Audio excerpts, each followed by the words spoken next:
നമസ്കാരം. യുവാക്കളിലും പ്രായമായവരിലും സ്ഥിരമായിട്ട് കണ്ടുവരുന്ന ഒരു വേദന ഉണ്ടാക്കുന്ന ഒരു അസുഖം തന്നെയാണ് സന്ധിവേദനകൾ. നമ്മുടെ ഷോൾഡറിനായാലും അതുപോലെ തന്നെ മുട്ടിനായാലും കൈക്കുഴയ്ക്കായാലും അങ്ങനെ ഒരുപാട് സന്ധികൾ നമ്മുടെ മനുഷ്യ ശരീരത്തിലുണ്ട്. അപ്പോൾ ആ സന്ധികളിൽ ഏറ്റവും കൂടുതൽ ആൾക്കാരിൽ കാണപ്പെടുന്ന ഒരു സന്ധിവേദനയാണ് മുട്ടുവേദന. ഞാൻ doctor Rakesh Iyer, pain physician, Aluva Rajagiri hospital. അപ്പോൾ ഇന്ന് നമ്മൾ സംസാരിക്കുന്നത് ആ മുട്ടുവേദനയെക്കുറിച്ച് തന്നെയാണ്. അപ്പോൾ മുട്ടുവേദന പലതരത്തിലുണ്ട്. അതായത് വളരെ യങ് ആയിട്ടുള്ള ആൾക്കാരിലും അതുപോലെ തന്നെ പ്രായമായവരിലും നമുക്ക് മുട്ടുവേദന വളരെ കൂടുതലായിട്ട് കണ്ടുവരാൻ സാധിക്കുന്നുണ്ട്. അപ്പോൾ ചെറുപ്പക്കാരിൽ അതിനൊരു കുറച്ച് സെറ്റായിട്ടുള്ള കുറച്ച് റീസൺസ് ഉണ്ട്. അതുപോലെ തന്നെ പ്രായമായവരിൽ കൂടുതലായിട്ട് മുട്ടുവേദന ഉണ്ടാവാൻ കാരണമായിട്ടുള്ള കുറേ അധികം രോഗകാരണങ്ങൾ വേറെയുമുണ്ട്. അപ്പോൾ ശരിക്കും അതിനെ രണ്ടായി തന്നെ ഡിവൈഡ് ചെയ്തുകൊണ്ട്, രണ്ടായി തന്നെ വേർതിരിച്ചുകൊണ്ട് ആ രോഗാവസ്ഥയെ മനസ്സിലാക്കുകയും ആ ലക്ഷണങ്ങളെ മനസ്സിലാക്കുകയും വളരെ അത്യാവശ്യമാണ്. അപ്പോൾ നമുക്ക് ആദ്യം യുവാക്കളിൽ കാണപ്പെടുന്ന മുട്ടുവേദനയെക്കുറിച്ച് ആദ്യമായി തന്നെ നമുക്ക് സംസാരിക്കാം. അപ്പോൾ യുവാക്കളിൽ മുട്ടുവേദന എന്ന് പറയുന്നത് ചെറുപ്പത്തിലെ മുതലേ ഒരു ജനിതക വൈകല്യം മൂലമുണ്ടാകുന്ന മുട്ടിനുണ്ടാകുന്ന പ്രശ്നങ്ങളെ നമ്മൾ ഇതിൽ നിന്ന് ഉൾപ്പെടുത്തിയിട്ടില്ല.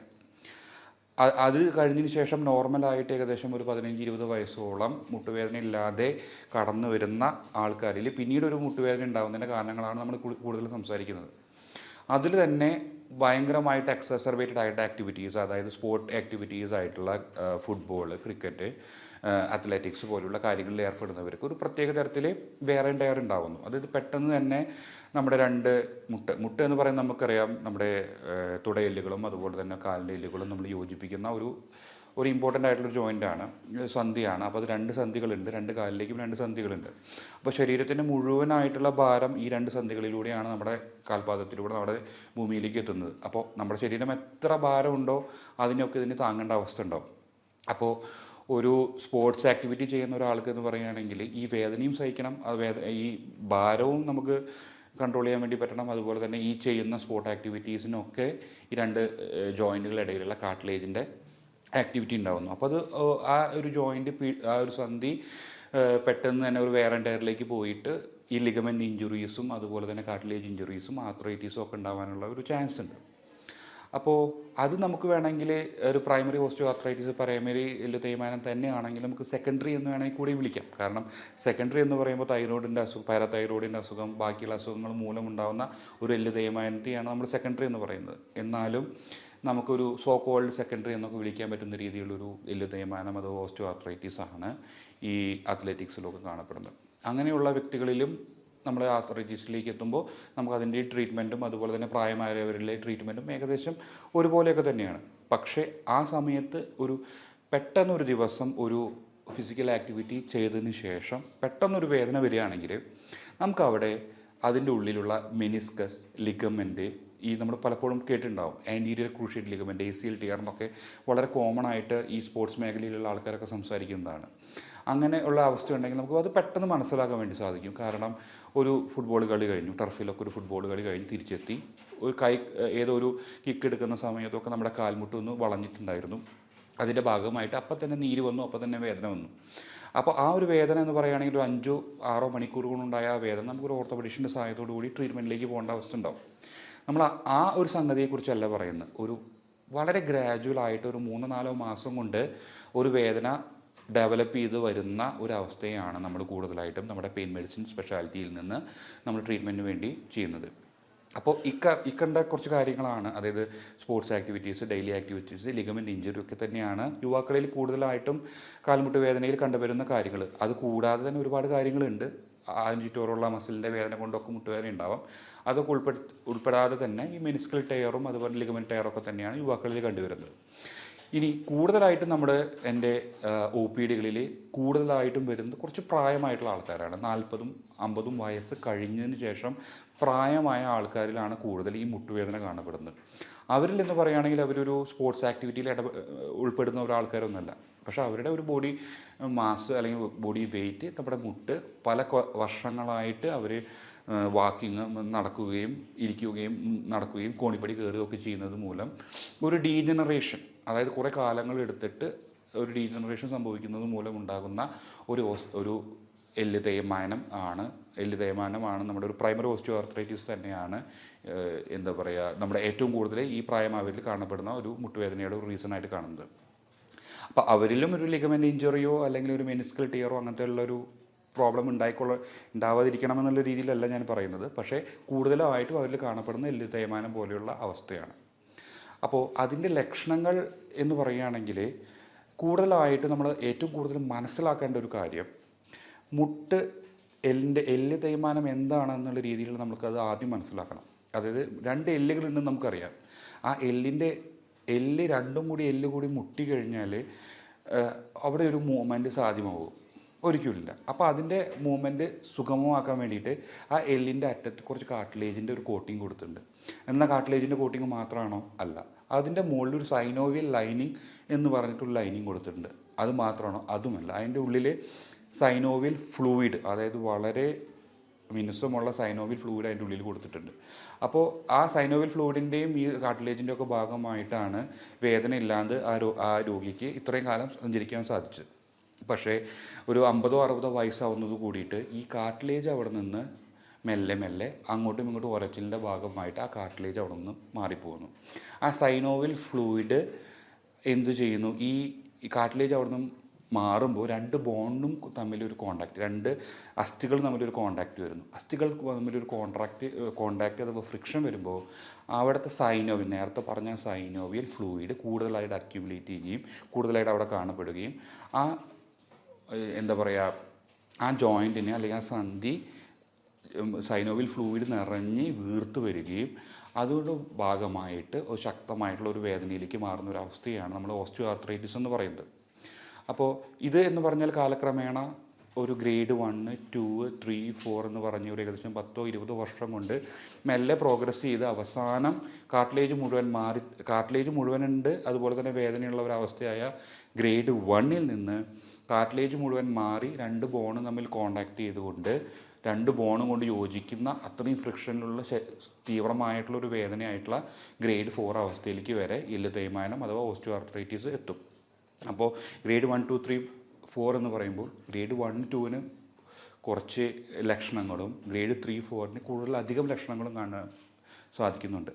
അപ്പോൾ ഈ ഗ്രേഡ് 1, 2-ലുള്ള ഒരു മുട്ടിൻ്റെ തേയ്മാനമാണ് ഉണ്ടെങ്കിൽ നമുക്ക് മനസ്സിലാക്കാൻ കഴിയുന്നത് എന്താ വെച്ച് കഴിഞ്ഞാൽ നമ്മുടെ നമുക്കതിൽ മനസ്സിലാക്കാൻ വേണ്ടി സാധിക്കുന്ന ഒരു കാര്യം എന്താ വെച്ച് കഴിഞ്ഞാൽ മുട്ടിൻ്റെ ഉള്ളിലെ പ്രഷർ കൂടുമ്പോൾ നമ്മുടെ ശരീരത്തിലുള്ള പ്രഷർ പോലെ തന്നെ മുട്ടിൻ്റെ ഉള്ളിലെ സന്ധിയുടെ ഉള്ളിലെ പ്രഷർ കൂടുന്ന ആക്ടിവിറ്റീസ് എന്തൊക്കെയാണെന്ന് കണ്ടെത്തുകയാണ്. അതാണ് അതിൻ്റെ ലക്ഷണങ്ങളിലും അതുപോലെ തന്നെ അതിൻ്റെ ട്രീറ്റ്മെൻറ്റിലും ഏറ്റവും ഇമ്പോർട്ടൻ്റ് ആയിട്ടുള്ള സ്റ്റെപ്പ് അത് തന്നെയാണ്. നമ്മൾ എന്താ പറയുക മുട്ടിൽ ചമ്രം പണിഞ്ഞിരിക്കുക എന്നൊക്കെ പറയും. അതുപോലെ തന്നെ ആ ചമ്രം പണിഞ്ഞിരിക്കുമ്പോൾ ഏകദേശം 160 മില്ലിമീറ്റർ മെർക്കുറിയാണ് ആ ജോയിൻറ്റിൻ്റെ ഉള്ളിലെ പ്രഷർ വരുന്നത്. അതുപോലെ തന്നെ കോണിപ്പടി കയറുമ്പോൾ 120 ഏകദേശം അത്രോളം വരും. കോണിപ്പടി ഇറങ്ങുമ്പോൾ 140 വരും. നിൽക്കുമ്പോൾ 60 വരും. അത് ഇരിക്കുമ്പോൾ ഒരു 20 പോകുന്നു.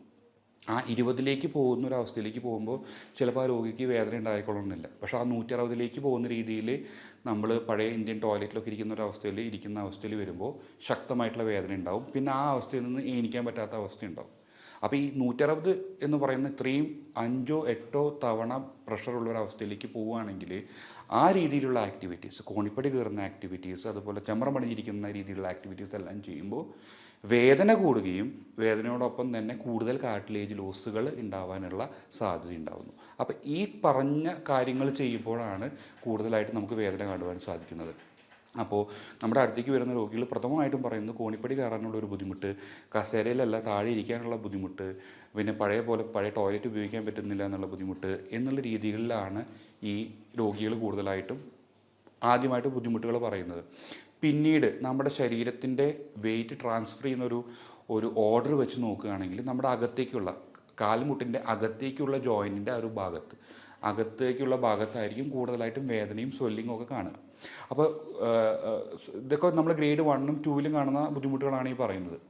അതുപോലെ തന്നെ നടക്കുമ്പോഴോ അല്ലെങ്കിൽ കാൽമുട്ട് തുറക്കുക അടയ്ക്കുക ചെയ്യുമ്പോഴൊക്കെ ഫ്ലെക്ഷൻ എക്സ്റ്റൻഷനൊക്കെ ചെയ്യുമ്പോഴൊക്കെ അതിൻ്റെ ഉള്ളിൽ ക്രെപ്പിറ്റസ്, അതായത് സൗണ്ടിൽ ക്ലിക്കിംഗ് ആയിട്ടുള്ള സൗണ്ടുകൾ പുറപ്പെടുവിക്കുന്ന ഈ അവസ്ഥ, ഇങ്ങനെയൊക്കെ ആയിരിക്കും ഒരു ഗ്രേഡ് 1, 2-ലുള്ള എല്ല് തേയ്മാനം തുടങ്ങുന്നത്.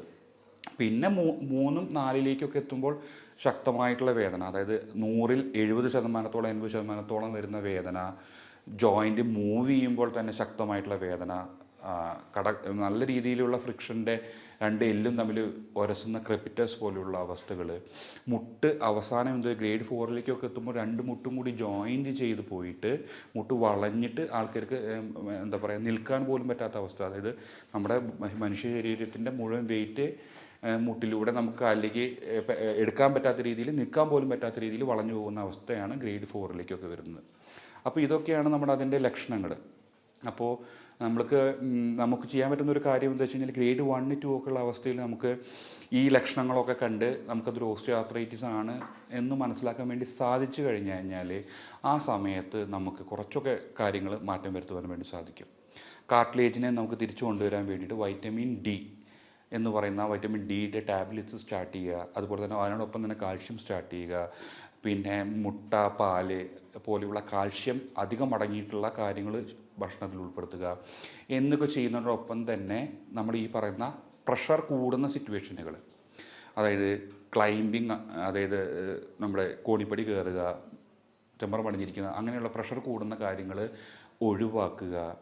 അതുപോലെ തന്നെ ഈ നമ്മുടെ ഈ പറഞ്ഞ ഡയറ്റ് മോഡിഫിക്കേഷൻസ് വരുത്തുക, ശരീരത്തിൻ്റെ ഭാരം കുറയ്ക്കാൻ വേണ്ടി ശ്രമിച്ചു കഴിഞ്ഞാൽ അപ്പോൾ അത്രയും മുട്ടിന് ഒരു വെയിറ്റ് ബെയറിങ് അത്രയേ വരുന്നുള്ളൂ. അപ്പോൾ എത്രയോ മാത്രം വെയിറ്റ് ബെയറിങ് കുറയ്ക്കുന്നു അത്രമാത്രം നമുക്ക് മുട്ടിൻ്റെ വേദനകൾ മാറ്റുവാൻ വേണ്ടി സാധിക്കും. അങ്ങനെയൊക്കെ ചെയ്യുന്നതോടൊപ്പം തന്നെ നേരത്തെ ഈ പറഞ്ഞതുപോലെ ഞാൻ എപ്പോഴും പറയാറുള്ളത് പോലെ തന്നെ ഹോട്ട് ഫോമെൻറ്റേഷൻ, ഓയിൽ മസാജൊക്കെ ചെയ്ത് ഇതിനോടൊപ്പം തന്നെ കുറച്ച് ഫിസിയോതെറാപ്പിയിൽ ഉൾപ്പെടുന്ന കുറച്ച് എക്സസൈസുകളൊക്കെ ഉണ്ട്. അതായത് നമ്മുടെ മുട്ടിൻ്റെ എല്ലുകൾക്ക് മാത്രം എല്ലാ ജോലിയും, ശരീരത്തിൻ്റെ വെയിറ്റ് മുഴുവൻ താങ്ങാനുള്ള ജോലി മുഴുവനായിട്ട് മുട്ടിന് വിട്ടു കൊടുക്കാതെ അപ്പുറത്തുള്ള മസിൽസിനെയൊക്കെ സ്ട്രെങ്തൻ ചെയ്യുന്നത് പോലെയുള്ള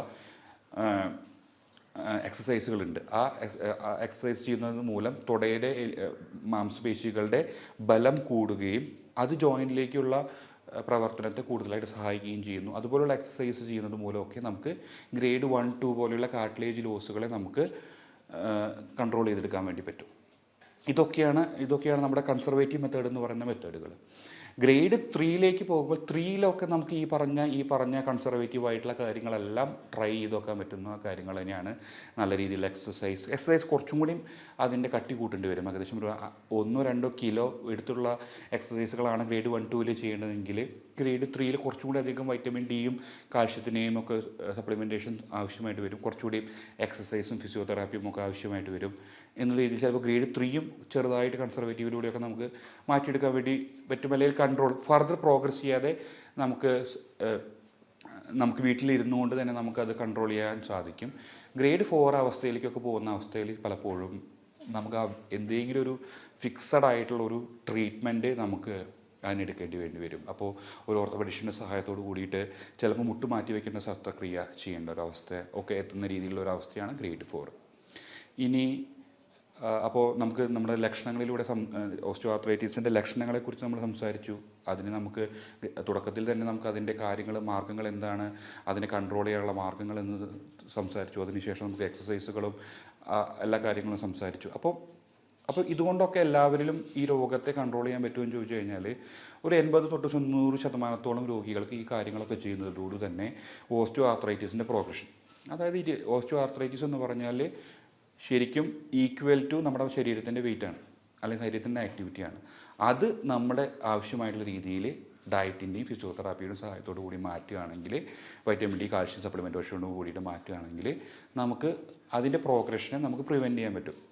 ഇത്രയധികം കാര്യങ്ങൾ ചെയ്തിട്ടും ഡിസീസ് പ്രോഗ്രസ് ചെയ്യുകയാണ്, വേദന മാറുന്നില്ല എന്നുള്ള അവസ്ഥ വരികയാണെങ്കിൽ നമ്മുടെ ശരീരത്തിൽ നിന്ന് തന്നെ എക്സ്ട്രാക്ട് ചെയ്തിട്ട് PRP പോലെയുള്ള റീജനറേറ്റീവ് തെറാപ്പീസ് നമുക്ക് അവൈലബിൾ ആണ്.